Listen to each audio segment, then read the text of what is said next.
அனைவருக்கும் வணக்கம். தமிழர் தடம் சேனலுக்கு உங்களை அன்புடன் வரவேற்கிறேன். இப்போ நம்ம ஒரு ட்ராவல் விளாக் பண்ண போகிறோங்க. கொஞ்ச நாளைக்கு முன்னாடி நம்ம ஒகேனக்கலுக்கு ட்ராவல் விளாக் பண்ணியிருப்போம். இப்போ நம்ம ஏலகிரியை நோக்கி போயிட்டு இருக்கோம். இந்த ஏலகிரி திருப்பத்தூர் மாவட்டத்தில் இருக்குங்க. இந்த மலை வாணியம்பாடிக்கும் ஜோலார்பேட்டைக்கும் இடைப்பட்ட பகுதியில் தான் இருக்கு. மலையேற ஆரம்பிச்சாச்சுங்க. மொத்தம் 10 கிலோமீட்டர் 14 கொண்டை ஊசி வளைவுகள் நம்ம கடந்து போகணும். இந்த மாதிரி நீங்க மலை ஏறும் போது 2 வீலர்ல முடிஞ்ச வரைக்கும் 3rd கியர்ல மெயின்டைன் பண்ணுங்க. அப்பதான் சேஃபா இருக்கும். இங்க ஒரு சிறப்பை நான் கவனிச்சேங்க. ஒவ்வொரு கொண்டை ஊசி வளைவுக்குமே ஒவ்வொருத்தருடைய பேர் வச்சிருக்காங்க. முதல் கொண்டை ஊசி வளைவு இது. இதற்கு பாவேந்தர் வளைவு அப்படின்னு சொல்லி பேர் வச்சிருக்காங்க. இரண்டாவது கொண்டை ஊசி வளைவு பாரதியார் வளைவு அப்படின்னு பேர் வச்சிருக்காங்க. மூன்றாவது வளைவு திருவள்ளூர் வளைவு. இன்னொரு முக்கியமான விஷயத்தை நான் சொல்ல மறந்துட்டேன். நான் எங்கே ட்ராவல் பண்ணாலுமே கம்பல்சரி ஹெல்மெட் போட்டு தான் போவேன். ஏன்னா அது ரொம்ப நமக்கு சேஃப். அது ஸோ நீங்களும் அதே பின்பற்றுங்க. இந்த வளைவுக்கு இளங்கோ வளைவு அப்படின்னு பேர் வச்சுருக்காங்க. இளங்கோ வடிகளை தான் அப்படி சுருக்கி எழுதியிருக்காங்கன்னு நினைக்கிறேன். கொஞ்சம் கொஞ்சமாக நம்ம மேலே ஏற அந்த கிளைமேட் மொத்தமாக சேஞ்ச் ஆகிட்டு ஃபுல்லாக சில்லுன்னு தாங்க இருக்குது. செம்மையாக இருக்குது கிளைமேட். இந்த வளைவினுடைய பேர் கம்பர் வளைவுங்க. இந்த மாதிரி நம்ம எங்கேயாச்சும் ஹேர்பின் பெண்டில் வளைகிறோம் அப்படின்னாக்கா கம்பல்சரி ஹார்ன் கொடுக்கணும். ஹேர்பின் பெண்டில் மட்டும் கிடையாதுங்க, எங்கே நம்ம வளைஞ்சாலுமே ஹார்ன் கொடுக்கணும். நானும் நிறைய பேர் பார்த்துருக்கேன். எங்கெல்லாம் நம்ம ஸ்லோவாக போகணுமோ அங்கே தான் அவங்க ஸ்பீடாக போவாங்க. அதெல்லாம் ரொம்ப ஆபத்தானது. எதிரில் ஏதாவது லோடு வண்டி வந்தது அப்படின்னாக்கா கண்டிப்பாக நம்ம நிறுத்தி அவங்களுக்கு வழிவிடணும். அதுதான் ப்ரொசீஜர். இது கபிலர் வளைவு, இது ஔவையார் வளைவு.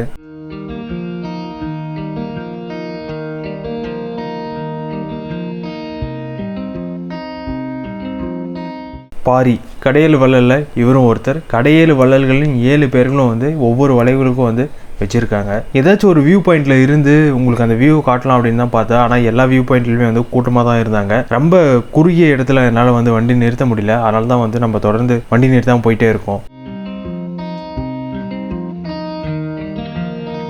அவ்வளோதாங்க.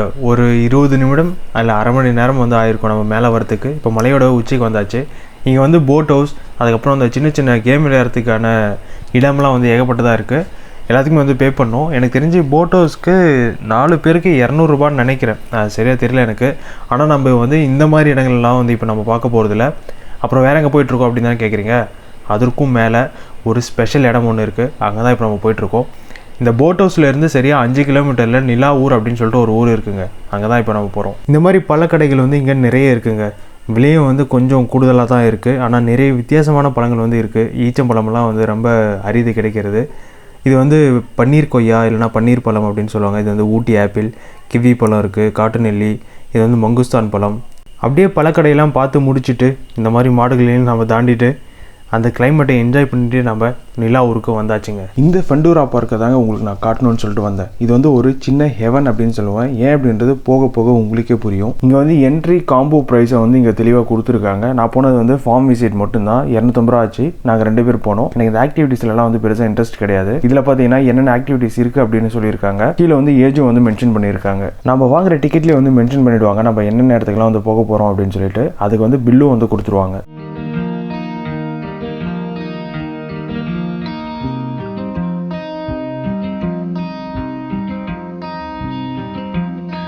உள்ளே வந்த உடனே நம்ம முதல்ல பார்க்குறது நிறைய கோழிகள் வச்சுருக்காங்க. நிறைய ஃபாரின் ப்ரீடும் வச்சுருக்காங்க, இந்தியன் ப்ரீடும் நிறைய வச்சுருக்காங்க.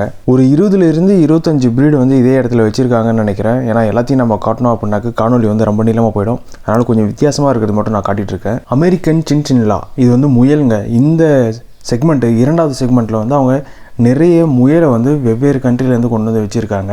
முயல்லையும் ஏகப்பட்ட ப்ரீடு வச்சுருந்தாங்க. ஆனால் எல்லா ப்ரீடுமே ஒரே மாதிரி அந்த சிமிலாரிட்டி நிறைய இருந்ததுனால நான் அது நிறைய காட்டாம விட்டுட்டேன். யூனிக்காக எது இருக்கோ அது மட்டும் தான் இப்போ நான் காட்டிகிட்டு இருக்கேன். கலர் கோழி குஞ்சு கடைசியாக எப்போ பார்த்தது கூட ஞாபகம் இல்லை. ஃபீடு நம்மக்கிட்டே கொடுத்துருவாங்க. நாமளே இங்கே கொடுக்கலாம். அது ஒரு புது அனுபவமாக இருக்கும்.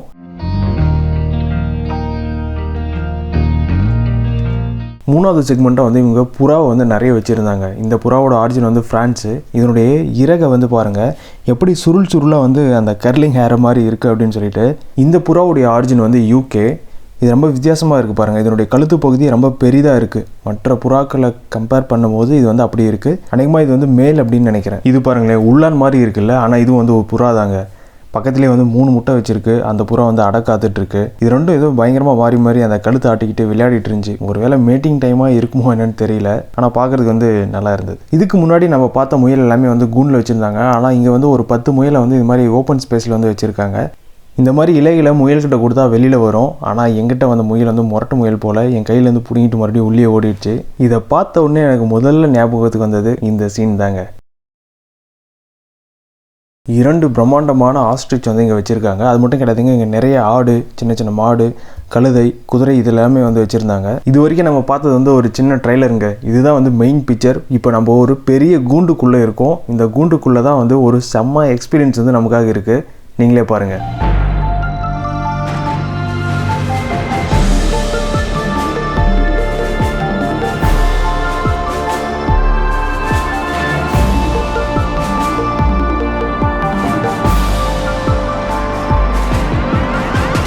செம்மையாக இருக்குல்ல.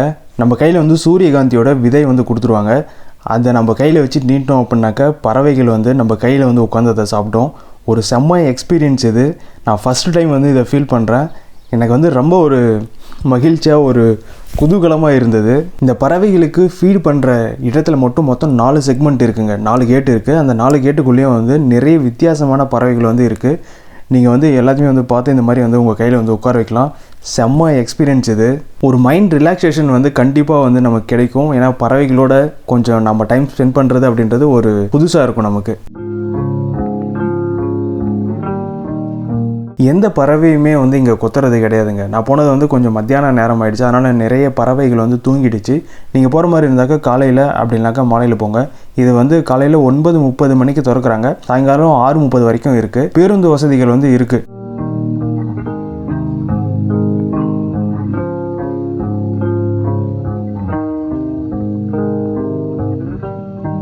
இந்த இடத்தினுடைய கதாநாயகன் இவர் தாங்க. நம்ம போன நேரம் இவர் வந்து கொஞ்சம் கோவத்தில் இருந்தார். ரொம்ப நேரம் மேலே தான் இருந்தார். அப்புறம் தான் கீழே இறங்கி வந்தார். சரி கையில் வந்து ஏற மாட்டேன் அப்படின்னு சொல்லிட்டாரு. அதனால் இப்போ வந்து நான் பழைய புகைப்படத்தை இதில் சேர்க்குறேன் பாருங்கள். பஞ்சவர்ண கிளிங்க. இதுவும் வந்து உடனே எல்லாம் என் கையில் ஏறி உட்காரல. ரொம்ப நேரம் கழிச்சு தான் என்னுடைய கையில் வந்து ஏறி உட்காந்தது. ஒரு செம்ம எக்ஸ்பீரியன்ஸ் இந்த இடம் வந்து நமக்கு. நிறைய பறவைகள் வந்து நிறைய சேட்டைகள்லாம் வந்து பண்ணோம். இந்த ப்ரீடு வந்து நாங்கள் போகும்போது இல்லை. எல்லாத்தையும் முடிச்சுட்டு கிளம்பும் போது இந்த கிளி நம்மக்கிட்ட கேட்டுச்சு, பாஸ் என்னையும் கொஞ்சம் வீடியோ எடுத்துருங்க அப்படின்னு சொல்லிட்டு. நான் போஸ்ட்லாம் நல்லா பண்ணுவேன் பாருங்கள் அப்படின்னு சொல்லிட்டு அதுவும் ஒரு சில போஸ்டெல்லாம் வேறு காட்டுச்சு. நீங்களும் பாருங்கள். கொடுத்த 250 ரூபாய்க்கு ஒர்த்தா அப்படின்னு கேட்டாக்க கண்டிப்பாக ஒர்த்து. ஏன் அப்படின்னா இங்கே வந்து எல்லோருமே வந்து அவ்வளோ ஒரு என்ஜாய்மெண்ட்டோடு தான் வந்து இந்த பிளேஸில் இருந்தாங்க. யாருமே வந்து ஒரு டிஸப்பாயின்மெண்ட்டோடு வந்து வெளியில் போனவங்கள நான் பார்க்கவே கிடையாது. எல்லாருமே வந்து அவ்வளோ என்ஜாய் பண்ணாங்க. நாமளும் வந்து இங்கே செம்மையாக என்ஜாய் பண்ணோம்.